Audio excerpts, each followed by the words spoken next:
നമസ്കാരം. പുതിയൊരു വീഡിയോയിലേക്ക് എല്ലാവർക്കും ഒരിക്കൽ കൂടി സ്വാഗതം. വാസ്തുശാസ്ത്രപ്രകാരം വീട്ടിൽ മണി പ്ലാന്റ് വളർത്തുമ്പോൾ ഐശ്വര്യവും സമ്പത്തും വർദ്ധിക്കും എന്നാണ് വിശ്വാസം. എന്നാൽ മണി പ്ലാന്റ് വയ്ക്കുന്നത് ശരിയായ ദിശയിൽ അല്ലെങ്കിൽ ഗുണത്തേക്കാൾ അധികം ദോഷഫലങ്ങളാണ് വന്നു ചേരുന്നത്.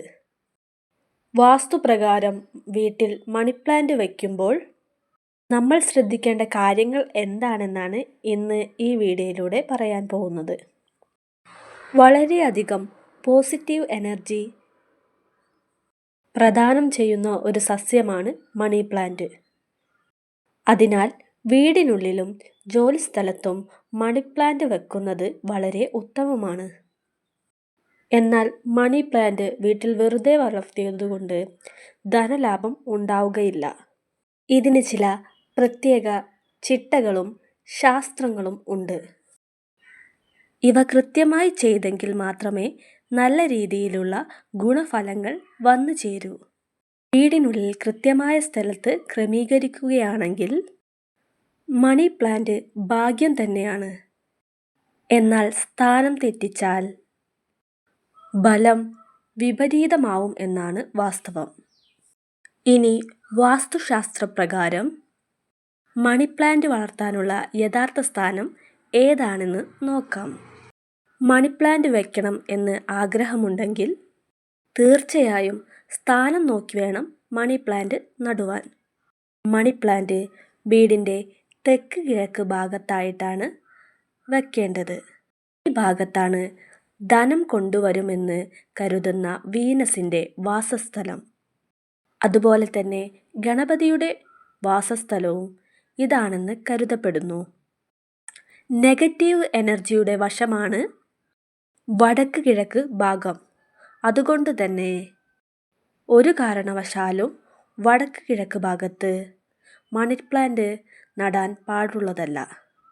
ഈ ദിശയിൽ മണി പ്ലാന്റ് നടുമ്പോൾ സാമ്പത്തിക നഷ്ടത്തിന് കാരണമാകുമെന്നാണ് വിശ്വാസം. മണി പ്ലാന്റ് എപ്പോഴും ചട്ടിയിലോ കുപ്പിയിലോ നടുന്നതാണ് ഉത്തമം. മണി പ്ലാന്റ് വളരെ പെട്ടെന്ന് തന്നെ വളർന്നു വരുന്നതാണ്. ഇത് പലപ്പോഴും നിലത്ത് നടുന്നവരുമുണ്ട്. ഇതൊരു കാരണവശാലും നിലത്ത് നടാൻ പാടുള്ളതല്ല. ചെടിയുടെ വള്ളി നിലത്ത് തൊടാതിരിക്കാൻ പ്രത്യേകം ശ്രദ്ധിക്കേണ്ടതാണ്. ഈ ചെടികൾ ഒരു കാരണവശാലും ഉണങ്ങുന്നത് നല്ലതല്ല. വാസ്തുപ്രകാരം ഉണങ്ങിയ മണി പ്ലാന്റ് നിർഭാഗ്യത്തിൻ്റെ പ്രതീകമാണ്. ഇത് നിങ്ങളുടെ വീടിൻ്റെ സാമ്പത്തിക സ്ഥിതിയെയാണ് ബാധിക്കുന്നത്. അതുകൊണ്ട് മണി പ്ലാന്റ് പതിവായി നനയ്ക്കുന്നത് ഉത്തമമാണ്. ഇനി ഇലകൾ ഉണങ്ങാൻ തുടങ്ങുകയാണെങ്കിൽ ആ ഇലകൾ വെട്ടുക. ഒരു കാരണവശാലും ഉണങ്ങിയ ഇലകൾ ചെടിയിൽ നിൽക്കാൻ സമ്മതിക്കരുത്. ഉണങ്ങിയ ഇലകൾ കൂടുതലായും നെഗറ്റീവ് എനർജിയെയാണ് ഉൽപ്പാദിപ്പിക്കുന്നത്.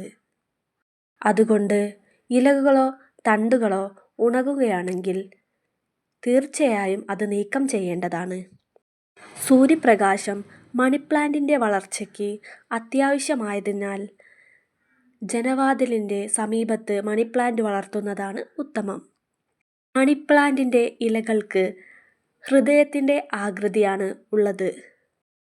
ബന്ധങ്ങൾക്കിടയിൽ കൂടുതൽ ദൃഢത ഉണ്ടാക്കാൻ കാരണമാകും എന്നാണ് വിശ്വാസം. ദമ്പതികൾ താമസിക്കുന്നിടത്ത് മണി പ്ലാന്റ് ഒരു കാരണവശാലും കിഴക്ക് പടിഞ്ഞാറ് വശത്ത് സൂക്ഷിക്കരുത്. ഇത് ദാമ്പത്യത്തിൽ പ്രശ്നങ്ങൾ ഉണ്ടാക്കും എന്നൊരു വിശ്വാസവുമുണ്ട്. അതുപോലെ തന്നെ മണി പ്ലാന്റ് വീട്ടിലുള്ളവരെ കൊണ്ടല്ലാതെ പുറത്തു നിന്നുള്ളവരെ കൊണ്ട് വെട്ടിക്കരുത്. ഇത് ധനം കൈമറിഞ്ഞു പോവാൻ കാരണമാവുമെന്നാണ് വിശ്വാസം. കൂടാതെ മണി പ്ലാന്റ് വീട്ടിൽ നിന്ന് മറ്റുള്ളവർക്ക് കൈമാറരുത് എന്നൊരു വിശ്വാസവുമുണ്ട്. കാരണം ഇത് ശുക്രനെ പ്രകോപിപ്പിക്കും എന്നാണ് പറയുന്നത്. ശുക്രൻ സമൃദ്ധിയുടെയും ക്ഷേമത്തിൻ്റെയും പ്രതീകമാണ്. ചെയ്യുന്നതിലൂടെ നിങ്ങളുടെ ജീവിതത്തിൽ നിന്ന് ഐശ്വര്യം പടിയിറങ്ങിപ്പോകും എന്നൊരു വിശ്വാസവുമുണ്ട്. അതുകൊണ്ട് ഇത്തരം കാര്യങ്ങൾ വളരെയധികം ശ്രദ്ധിക്കേണ്ടതാണ്. വീടിനുള്ളിൽ ശുദ്ധവായുവിൻ്റെ സഞ്ചാരം ഉറപ്പുവരുത്താനും മണി പ്ലാന്റിന് സാധിക്കും. അന്തരീക്ഷത്തിൽ നിന്നും അപകടകാരികളായ രാസമൂലകങ്ങളെ വലിച്ചെടുക്കാനുള്ള കഴിവ് മണി പ്ലാന്റിനുണ്ട്. വീട്ടിൽ മാത്രമല്ല, ജോലിസ്ഥലത്തും ബിസിനസ് ചെയ്യുന്നിടത്തും മണി പ്ലാന്റ് സമ്പത്തും ഐശ്വര്യവും കൊണ്ടുവരും എന്നാണ് വിശ്വാസം. വെറുതെ ഒരു മണി പ്ലാന്റ് വാങ്ങിവെച്ചതുകൊണ്ട് സമ്പത്തും ഐശ്വര്യവും കുമിഞ്ഞു കൂടുകയില്ല. മണി പ്ലാന്റ് ശരിയായ ദിശയിൽ ശരിയായ രീതിയിൽ വളർത്തിയാൽ മാത്രമേ സമ്പത്തും ഐശ്വര്യവും നമ്മളെ തേടി വരികയുള്ളൂ. അതുകൊണ്ട് മണി പ്ലാന്റ് വെക്കുന്നവർ അല്ലെങ്കിൽ മണി പ്ലാന്റ് വീട്ടിലുള്ളവർ ഈ കാര്യം പ്രത്യേകം ശ്രദ്ധിക്കുക.